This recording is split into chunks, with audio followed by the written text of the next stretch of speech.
Who cares what the church building looks like? The church is the people anyway. And if you're focused in on the building, you're focused in on material things.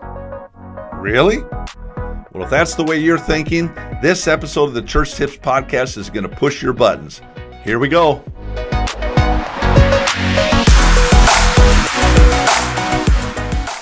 So as I was driving on the highway not too long ago, I came across a church that I was passing, and I looked at it, and I just immediately was disappointed, was like, what in the world is going on? These are these thoughts going through my mind. And the reason is because the building of where this church meets was filthy dirty. It was unbelievably dirty. And you know how buildings will have like the wet streaks the dirt streaks where, over time the water running. It was just these streaks everywhere.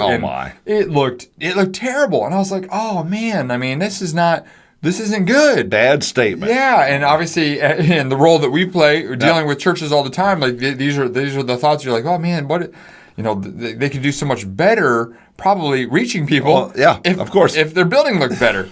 And so today we want to actually talk to you about the importance of a clean exterior of the church building. And honestly, this isn't the only time we've seen this. You've seen this a lot. Oh my! I can't tell you how many churches I've visited before, where you pull in the parking lot, the weeds are growing through the cracks in the parking lot, the lawn's not well kept, it's not mowed, it's just all these things, and these things are actually very important for having where your church meets. And so we're going to talk to you a little bit about the importance. I want to give you 3 specific reasons why this is so important.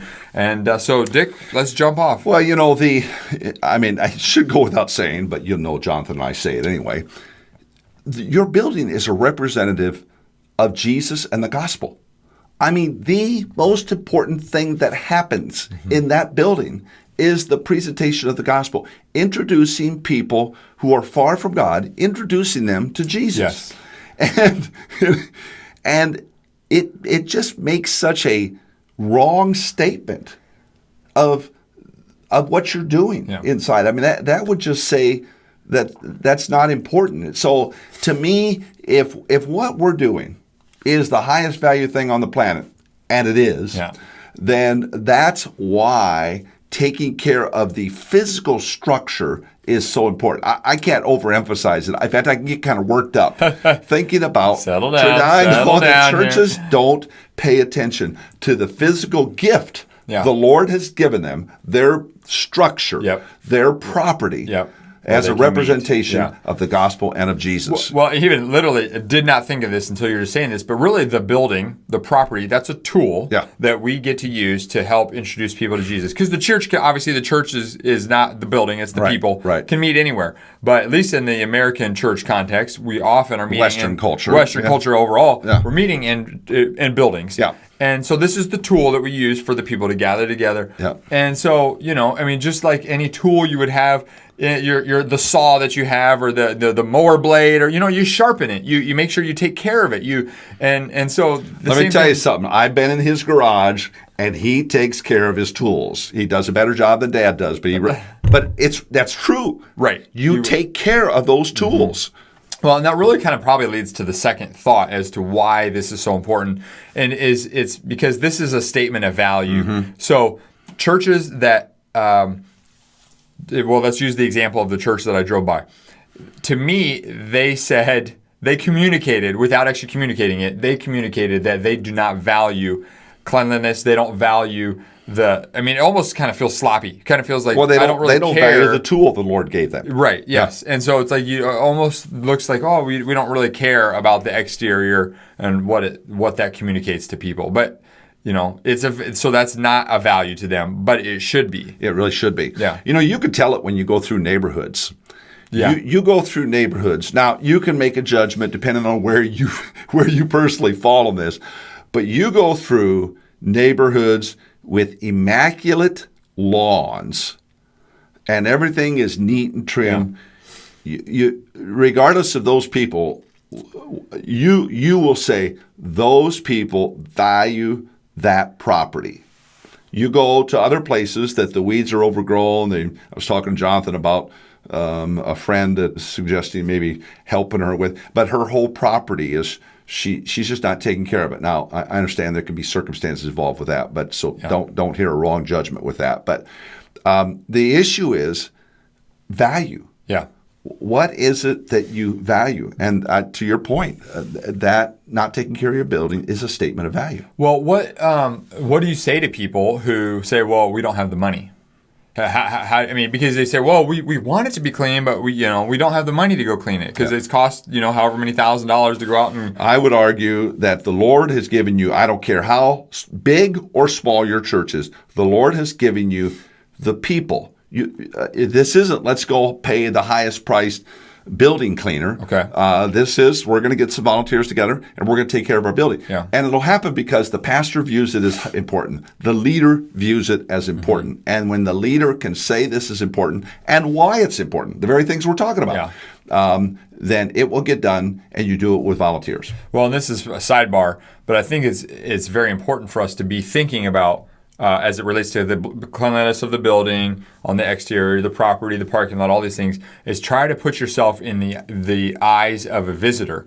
Because then as you're trying to recruit people and you say, hey, well, we want to make sure that we put our best foot forward as someone comes to visit the church, I can guarantee that the church that I visited that had the parking lot full of weeds, I wasn't looking to go there because I wasn't, right. We have our church home, but I was looking, obviously through the lens of a visitor, thinking, well, why would I want to come here if I'm a visitor when I see that this looks sloppy to me? This doesn't look well kept. That means to me it says they don't care. Yeah. So putting yourself and then that way, that's an easy way for you to get people to help volunteer because hey, we want to reach more people. We want to put our best foot forward, guys. Come on, let's come help. Let's clean the building. Let's scrub the building. Let's go weed the parking lot. Whatever. Clean doesn't cost money. No. Being clean, being neat doesn't cost money. Yeah. So, or it costs very little. Yeah. The other thing I think is just, and it tags right off this, is really the stewardship of resource. While we taught you just a great illustration of it being a tool, the Lord gives us that, and we have the responsibility to be a good steward of what has been given to us. That's good. I mean, the New Testament examples where Jesus is talking about stewardship, people taking care of the talents that have been given to them. Mm-hmm. And the Lord has given each church, whatever facility it is, and we need to steward it. We need to steward the resource. Budget, if you do have to budget dollars, in that church's case, I would say, okay, here we are we're recording this in 2020. We say, okay, we can't do it in 2020, but we can do it in 2021. And we're going to begin to set money aside to, if we have to rent some power washers or something, we'll do that. But set that money aside to be able to do that. And you'll be able to see that you'll get done what you need to get done because you're properly planning and stewarding. And we talk about this way back in one of our episodes we did, episode 7, how to balance a church budget, where you're saying, well, all of our money's allocated. Yeah. Well, if it's a priority for you, you'll be able to talk about how, and we talk about in that episode, how to move money around in order to do the most important things that you want done. Yep. So, well, good. Let's recap real quick the three reasons why the cleaning your building and your property is so important. First of all, it's a representation of Jesus.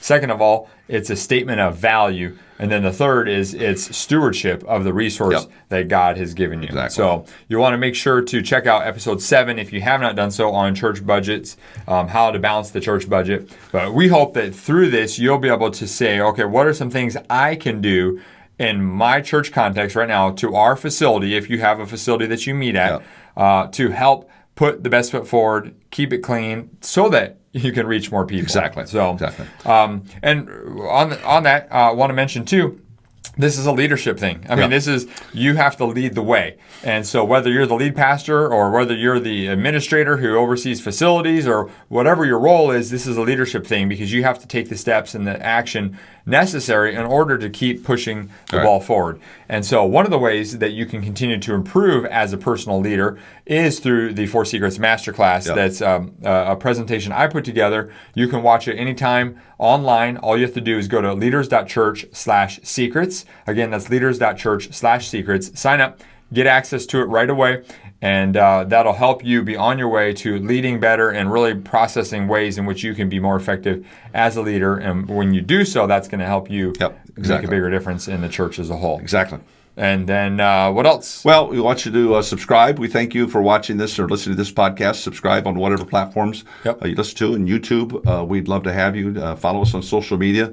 And by the way, if you subscribe, you'll see some statements on there. The people who have reviewed Church Tips. And we've got one here from Randy Mays. Listen up. Great people who understand ministry inside and out. Great resource for people who want to grow their ministry. No need to learn it the hard way. Well, thank you, Randy, for that great review. Yes. And if you review, we may read yours along the way someplace. So, anything else, Jonathan? That's it. Thank you so much for being with us today. We'll look forward to seeing you next time. Take care. Hey, Jonathan here. Real quick before you go. Everything in your ministry rises and falls on your leadership. So investing in your leadership is essential to staying healthy and growing the ministry. And that's why I want to invite you to join us inside the Leaders.Church membership. This online streaming service for pastors gives you access to more than 300 videos plus training material to level up your leadership and improve your ministry skills. If you'd like to do that, I want to invite you to go to Leaders.Church/boost. Again, that's Leaders.Church/boost. Well, thanks again for joining us on the Church Tips podcast. We'll look forward to seeing you next time.